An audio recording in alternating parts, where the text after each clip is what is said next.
রব্বে কারীম আমার ব্যাখ্যা মনে হয় ওই কোরআন তেলাওয়াতের কারণে শহরকে আল্লাহ রক্ষা করেন, হেফাজত করে।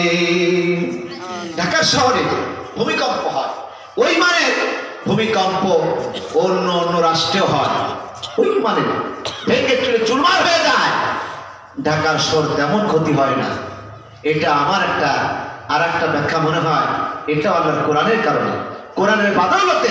আমার ভাইরা, এজন্য কোরআন যদি আমি আপনি ঘরে তেলাওয়াত করতে পারি, হাদিস শরীফে আছে রাসূল পাক সাল্লাল্লাহু আলাইহি ওয়াসাল্লাম বলেন, আল্লাহ পাকের যে বান্দা বান্দি নিয়মিত সূরা মুলক তেলাওয়াত করবে, তাবারাকাল্লাহ তেলাওয়াত করবে, কিয়ামতের ময়দানে, হাসরের ময়দানে এই সূরা মুলক আল্লাহ পাক রব্বে কারীমের সঙ্গে মানুষের মতো ঝগড়া করবে আর বলবে, আল্লাহ তোমার এই বান্দা তাকে তুমি ক্ষমা করে দাও, কারণ সে দুনিয়া আমাকে নিয়মিত তেলাওয়াত করতো।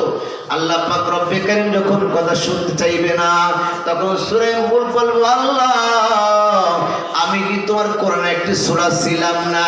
অবশ্যই ছিলাম।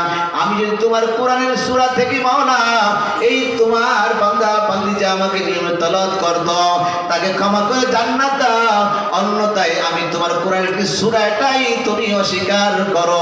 আল্লাহ পাক রব্বে কারীম বাধ্য হয়ে ওই কোরআন কারীমের সূরা মুলক যে বান্দা তেলাওয়াত করতো